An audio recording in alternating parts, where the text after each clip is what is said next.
Hello, everyone. If you haven't heard about Anchor, it's the easiest way to make a podcast. Let me explain. Number one, it's totally free.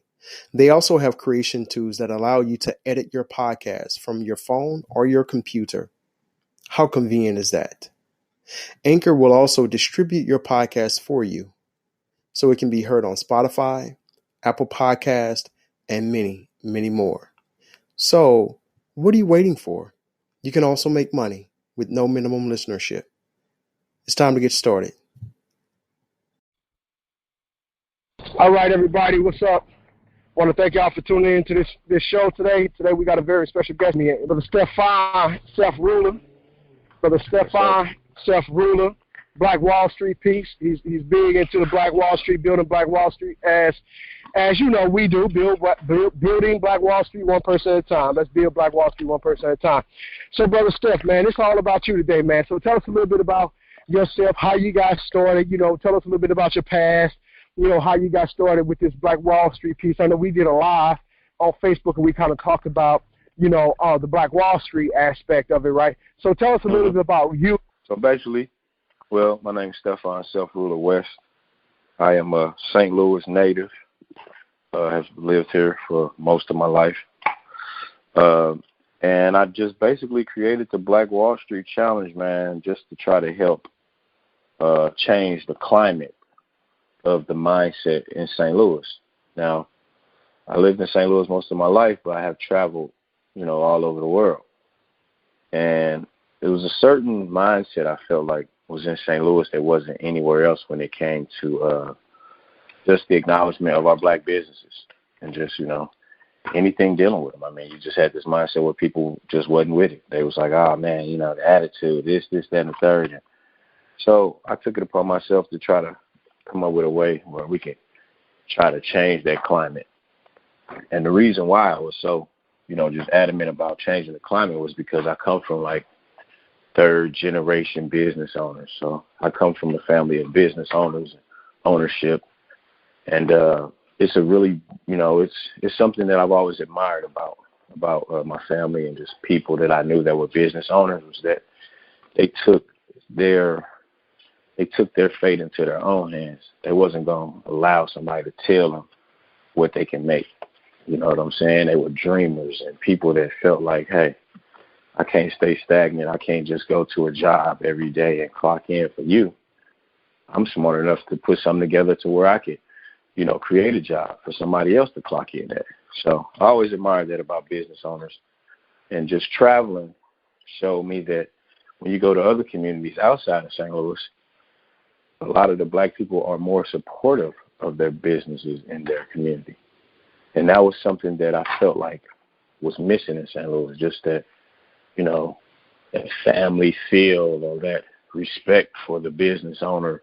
You know what I'm saying? Like, I remember hearing about it as a child growing up, about times being different. And I felt like where I was at currently, because we started this about 5 years ago, so where I was at that time was just like mentally drained with this, just the mindset that was going on at that time. And there was so much going on in the world. That was right after the Mike Brown situation, which was, if you don't know, people look into that, but that was a situation where a young man was killed by a cop out in Ferguson. And I don't think that cop ever even got charged for that. But anyway, so it was just all that kind of stuff going on in the world. It was just the mindset itself, and it was the fact that I had traveled and just, and come from business owners that I felt like, hey, we got to do something. And actually prior to that, I used to dibble and dabble onto the St. Louis scene for his music. We ran a clothing line, magazine. Then we got off into the music thing. I was doing some management for Verb.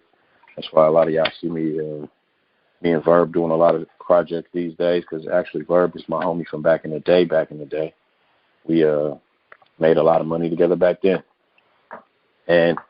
But I got out of all of that stuff because of just where I was mentally at that time, because I was going through a lot of spiritual things in my mind. And I was feeling like, I wasn't really contributing. in the way I wanted to contribute to the culture and to my people and just to life, period. I was just off into some other things at that time, things I won't brag about, but, you know, things that just weren't anything that I would really even want to talk about. But I mean, life happens, bro. You know what I mean? Hence the transformation. Yeah. So we go through what we go through, man. We all got a past. You know what I mean? Yeah. And the piece, Stefan. If you perfect, God can't use you. You know what I mean? I understand that fully. That fully. Yeah, so we got to go through what we go through, man, in order to be that testimony, to be that light, that strength for our youth that's coming up, man. Ain't nobody perfect. I definitely agree with you, my brother. I just, you know, my take on that is, you know, I just feel like it's enough people that's been down that road that I don't really need to talk about it. You know what I'm saying? I ain't the type of person that I need to get, you know, any type of clout or anything for my past. One, I just choose not to talk about my, you know, where I am currently is 90. You know, I feel like I'm 90% where I need to be, or it's with what I got going on and how I'm trying to give back to my community. You know what I'm saying? There's so much more I feel like I want to do, but it's only one me. But I feel like right as far as where I am right now, mentally and physically and spiritually, and just with the connection that we got growing with just people just being more open to what we're doing. I mean, I feel like I'm where I need to be right now. So I'm very proud of what this internet challenge has actually done for my life. You know what I'm saying? And how I'm able to even just inspire people just to think about shopping black first. Like, you know what I'm saying? Like, that's, to me, I feel like our mission is accomplished. You know, that's what most of the mission right there is what I was trying to do. So to hear people talk about it every day and just I guess it to be trending is beautiful to me, man. I love it. So, but yeah, as I was saying, man, I love what you're doing. Love what you got going on. Love how you giving back to the community. If there's a message that you want to give to our youth, what would that message be today? Oh, wow. The message to the youth today would be... We got young boys, young girls out there listening to our show. Some are listening to our show for the first time, man, and they need some help. They need some direction, bro. Okay. I would say don't be so hard on the elders. Listen sometimes, you know. It's not that we, like, for instance, your parents. Don't be so hard on your parents, because here's the thing. I'll give you a little insight on the parents. Parents are most of us doing this for the first time.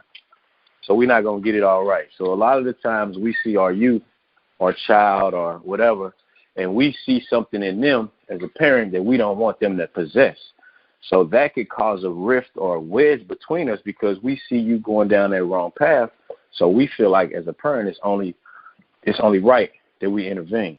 So my thing is just that I would tell the youth is to just don't be so hard on your parents. Understand where your parents coming from too. I mean, I know when you're youthful, you don't really think about consequences at times, but at some point in time, your parents, well, before your time, your parents were in the same boat you were.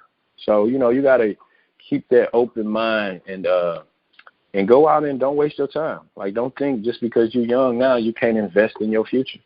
Invest in your future right now. If you see people doing something that they shouldn't be doing and you know you could foresee, hey, that's something that might put them in a bad position one day soon. So, you know, don't get mixed up in that. And if you are around people that are like that, get out of that room. Don't ever be in a room where you're the smartest person. You know what I'm saying? Go in a room with people that inspire you.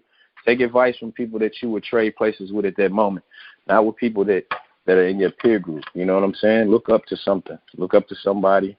You know, have dreams, have aspirations, and go for them. And don't ever feel like anybody out here can stop you, because really the only person that can stop you from pursuing those dreams is yourself. So that's right. That's right. That's what I would say.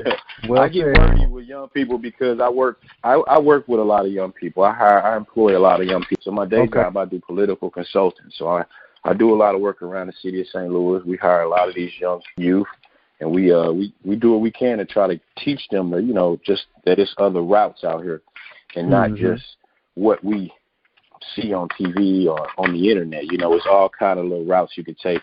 It's just a matter of, you know, you applying yourself every day. You do one thing every day towards that goal, and this ain't even just for young people. This for any. Towards your goal, you in a better position than 90% of the world. You know what I'm saying? Because you got people that's out here saying they want this and they want to do that. They want to be better. They want to change. They going to do this tomorrow. But, everything got to be so perfect. Everything ain't going to be perfect. So don't procrastinate thinking that, if you trying to make everything right before you do something. Because if I would have listened to my that little voice of doubt, I would have never started this, because somebody brought that to my attention when it's really how I, gave me that kick start, was somebody else telling me, like, well, because I was telling them I wanted to do this, and they were like, well, what's stopping?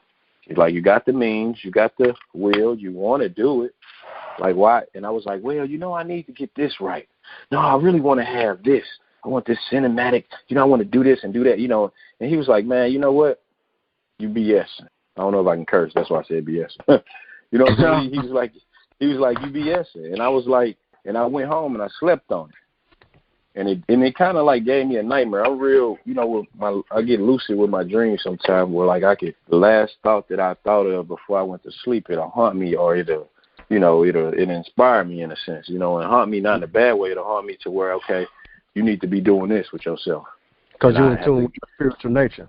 You hear me? So I got to listen. So that's the thing. So something like that, I had to question myself, like, am I really BSing? Like, am I wasting, like, my potential? Like, am I just dreaming and not really pursuing my dreams? Because it's one thing to have dreams, but it's another thing to get out here and chase your dreams and make them happen. That's right.